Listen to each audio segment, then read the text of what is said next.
Hello, welcome back to Up the Villa. Welcome to our show. I've got a special guest, transfer guru, face of the transfer windows, Ben Jacobs. How you doing, mate? Not a very pretty face. If I am the face of the transfer window, stick to your Romanos. He's got the chiseled looks. But yeah, great to be here. And it's a very interesting summer because we're sort of starting with the opening of a window and then the closing of a window all in the space of 10 days. Yeah, and Villa fans, we're not really looking forward to this month in general because of PSR and the UEFA rules, as well of some potential players that could be leaving. And one of the players that he sort of was in tears on his last game was Emi Martinez. So what is there anything with Martinez to Manchester United, and how strong is that link? Well, not necessarily just Manchester United. There's two clubs in particular that see an opportunity for Emi Martinez, Manchester United and Atletico Madrid. Interestingly, you got Martinez and Jan Oblak, same age, but there's been a feeling for a few windows now that Oblak might move on and Martinez could be an opportunity there as well for Manchester United. They were kind of coming into this summer thinking they'd want a number two to replace Bayern, but because of the form of Onana, now there's an internal discussion. Goalkeeper's not a priority for Manchester United over finding a number 9 or trying to get Brian and Bruno over the line. So we're still not talking about anything advanced. And I think for Manchester United, a bit like Villa, you're going to see a delay.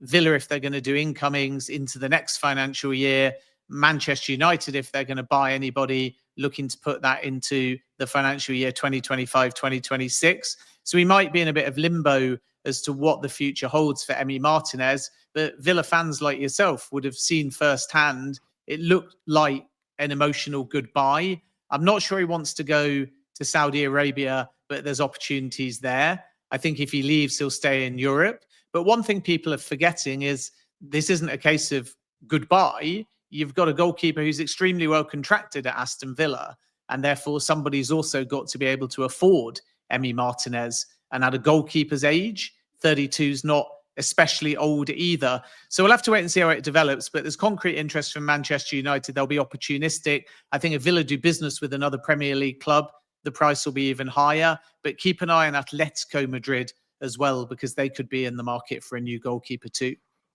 Yeah, one player that Villa do not want to lose, and I don't want to lose at all, would be Morgan Rogers. And when I saw that there was something yesterday about him potentially being high on Arsenal's list, is he pretty sound at Villa this summer? Well, it feels like he's untouchable simply because Aston Villa may have a list of players they would begrudgingly or reluctantly sell, but Morgan Rogers isn't going to be anywhere near the top of that list.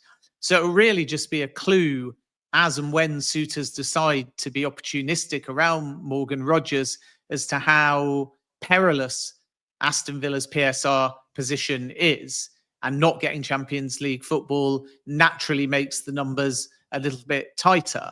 And we had this with Newcastle 12 months ago, where some leading into the so-called PSR deadline or the end of the financial year said that Newcastle only needed to find 10, 15, 20 million. Other financial experts thought it was more. And in the end, we actually found that Newcastle needed to sell Elliot Anderson and Yakuba Minter to stop them having to give Anthony Gordon to Newcastle United to the tune of 70, 80 million pounds. So it's really quite difficult to predict. And if Villa are in a situation where even with the John Duran money, they need a big sale, then suitors like Arsenal and Chelsea are going to be opportunistic to the Morgan Rogers possibility. But right now, Villa know their own numbers. And I hear from sources that Morgan Rogers is basically not for sale, barring an astronomical offer. And this is why I think we've had no advancement, because most in the industry are still waiting a little bit longer until maybe Villa have to sweat a little bit as they close the financial year. And then don't be surprised if we see a bid, because you're not going to share Villa's finances with another suitor.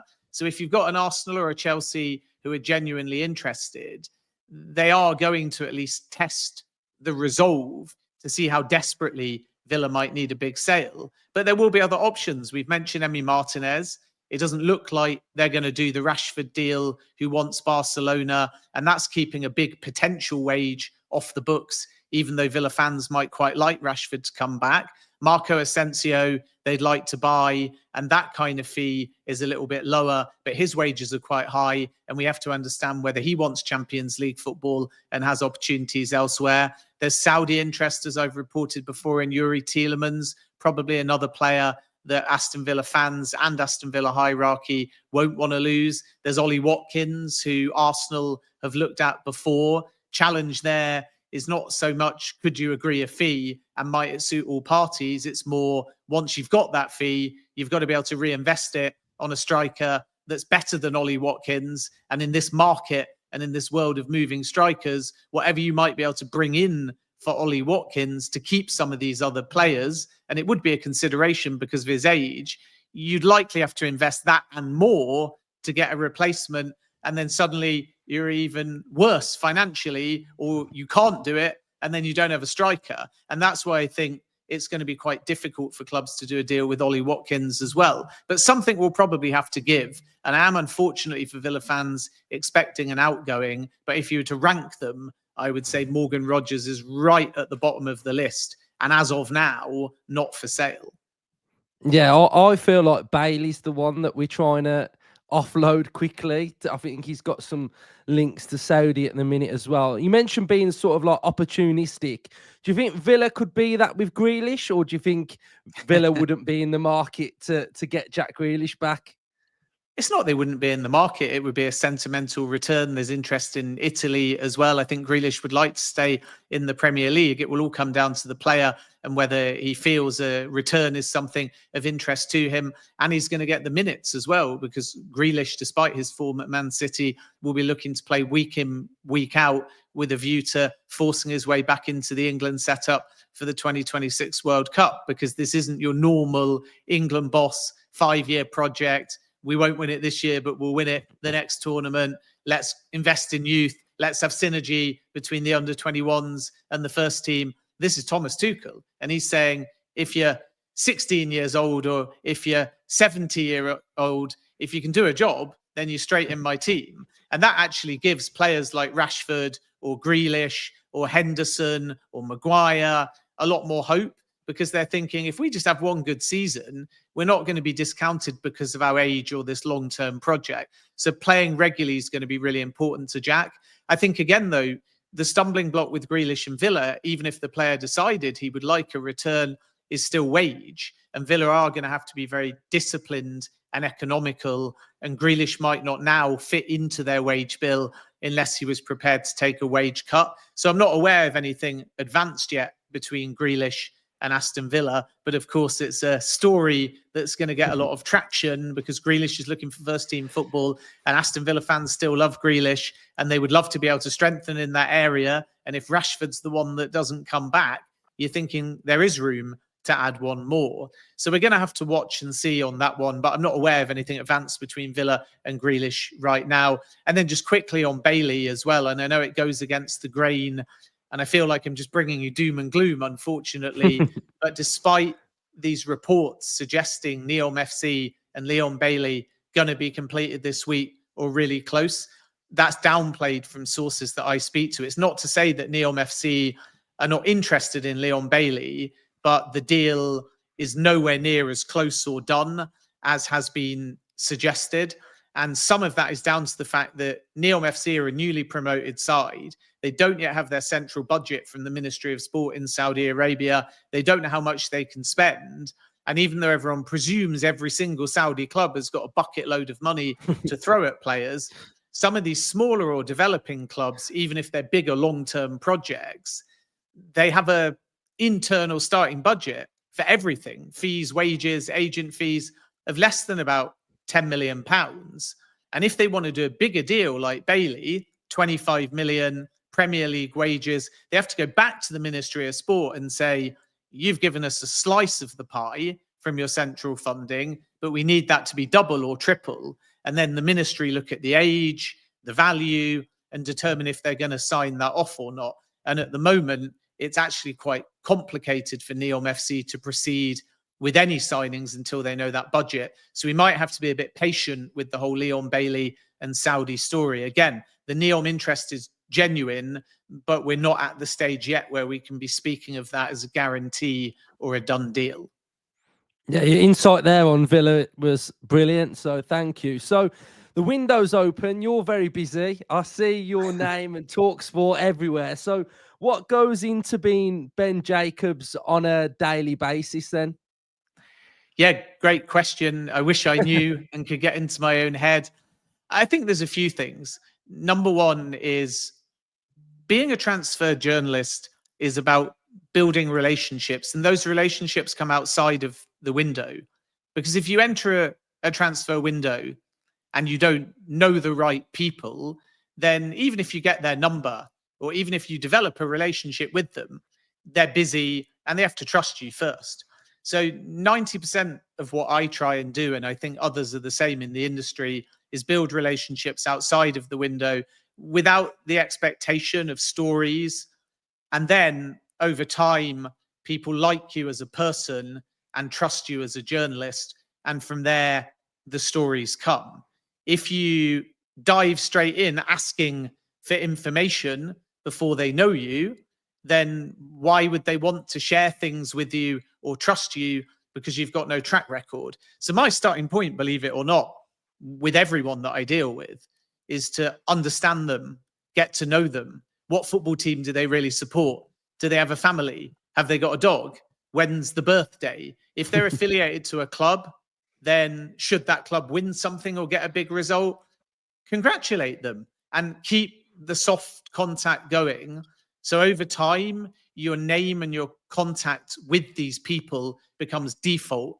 And they don't think, oh God, it's Ben Jacobs. And I only ever hear from Ben Jacobs when he wants to hear a fee, when he wants to hear if it's a done deal. He actually cares about me because these people, agents, media, because you have to go to the club sometimes, players, whoever you're dealing with, and obviously you need sources on all sides, they themselves are getting bombarded. And if you break a story, you're going to be giving them hours and hours and hours of work because lots of other journalists are going to be coming and trying to confirm that. And they're going to have to be taking calls and replying. And similarly, if someone else breaks the story, we're going to have to go to the club side, the player side, and so on and confirm it. And a lot of people are working really hard and really late constantly. And it can be quite frustrating. So as a journalist, you have to be thankful. You have to invest in people without the expectation of a story. And you have to prioritize trying where possible to be right, not first. Because if you rush that process, you'll make errors. And I hold my hands up because there'll always be changes in the market. There'll always be unexpected twists that are out of your control. Things will be accurate at 9 a.m. And if the window's shutting on the 10th of June, they might change by lunchtime. Players might wake up like Zubimendi to Liverpool and just decide they no longer want to go. And you think, yikes, I'd said that the player was keen on the move. And I had one today, for example, and I think it's worth as a journalist being accountable and holding your hands up and letting people understand how we work rather than just hiding when you get a small bit of information misled or misrepresented. It's not a Villa story, but it's worth telling because I think people listening will find it interesting. So this morning we were told by a very good source and then stood up by another source that Manchester United were going to improve their offer for Mbrumo. So I ran a piece saying they're going to improve the offer. A few hours later, a couple more sources came to me and said they've now indicated they're going to go above 60 million. And you're like, brilliant. I'll run that as well because I've stood it up. You go to people around both clubs and the deal. But then after I'd published it, I got a bit of pushback that actually, even though these verbal discussions were taking place, it's not necessarily a written formal bid. And as you know, in the world of transfers, a bid can be informal or formal. It can be written. It can be back and forth. It can be building on a rejected offer. So there's always a grey area. And sometimes when a bid is turned down, it's then denied by both sides, even though you swear blind that it happened. And this is why you get a lot of grey areas. So then you've got a choice. Do you correct your reporting to be accountable and honest and upfront? Because it's not a big deal from a formal bid to actually maybe just verbal discussions that will turn into a formal bid. You've just jumped the gun ever so slightly. And my belief, again, as a journalist, so people I work with, sources I speak to, clubs I deal with, fans I engage with, my belief is you hold your hands up, and if you need to make that little amendment and explanation, you do it. Because then people in the industry realize you've got a process. And this is the most important thing with everything, not what you break or how fast you do it, but that process in terms of its foundations is consistent. So then whether you're right or whether you're wrong, whether it changes or whether it doesn't, you feel confident that you have a way of working. And if that way of working over time is consistent and yields accurate information, you get more and more confident in your reporting. And over time, your sources grow. Hopefully more people like you. And then from there, you are able to cover a wider array of transfer stories, hopefully leading to some good journalism. Yeah, I think it's brilliant, because I think sometimes you'll get that sort of like narrative with fans that, especially at support club, and they'll see a rumor and they'll just think it's kind of like a flash in the pan sort of statement, and there's not much in it, and you might be making it up, etc. But everything that goes actually into releasing these stories, there's so much hard work, like you're saying, that goes on behind the scenes. Then, so there are other journalists. There's Fabrizio Romano, David Ornstein, and I want to ask you a question, because this is just something that has always been on my mind. Have you ever been working on something and one of those two or somebody else releases something before you, or does it not work like that? Oh, absolutely. I mean, first of all, huge respect to the hard work of everyone else in this sector. Fabrizio Romano has led in transfer news and turning that into multi-platform content. And he's quick and right. And everybody knows that this "here we go," those three words, is construed by the entire industry as handshake, deal done. And that tells you how credible he is. And what makes him not just credible, but incredible, is the sheer depth of reporting rather than a focus only on Premier League or another region. There's Tom Bogart, who I really respect, who I think is one of the best journalists in the business and the leading voice by a country mile for MLS. But over time, I would expect him to branch out even further, because he's got that process. So if you're succeeding in MLS, it's very easy over time to translate that to a wider market. David Ornstein is exceptional as both a journalist and a human being. And I speak to David and I learn from David. And David is warm and free with his time and mentoring. And I think the difference with David is that he probably has a million stories that, for whatever reason, sourcing, dispute on both sides, waiting for the right time, he could run. I think if you said to David as a challenge, I want you to publish 100 stories in one day on The Athletic and on social media, I think he could do it with confidence. But there's a timing, and you have to be sensitive to that, because sometimes you get information you know is accurate, but it's off record or it's disputed by the other side. And you have to bite your lip and say, I can't go with it now, because if I do go with it now, then that source is going to feel betrayed, or that source is going to be exposed, perhaps not publicly in terms of to fans, but maybe someone on the other side who's part of the deal will know it has to have come from that person because maybe they were the only other person in the room. So you're always sitting on stories, and it depends upon what kind of journalist you want to be. Do you want to release the blow by blow, which is more Fabrizio, and give every little update? Do you want to stick to done deals? But there's been loads and loads of times where I've had stuff. I'm sure it's the same for Tom, for David, for Fabrizio, for loads of other journalists. Nizar Kinsella is a top transfer reporter covering London teams and Chelsea in particular. And there's been countless times where you've had the story, but you know everyone else is working on the same story as well. For weeks, we've all sensed that Ange Postecoglou was going to be sacked by Tottenham Hotspur, but there's a right time to go with it. And until Daniel Levy tells Ange Postecoglou, if you go with it, there's a danger that Tottenham Hotspur Football Club deny it, and then you look very stupid. We had an instance with Eric Ten Hag where it looked like he was going to go regardless of the outcome of the FA Cup final, but he ended up staying. So it's a balance between trying to be first and trying to be right. But my advice to young journalists is don't worry about being outscooped.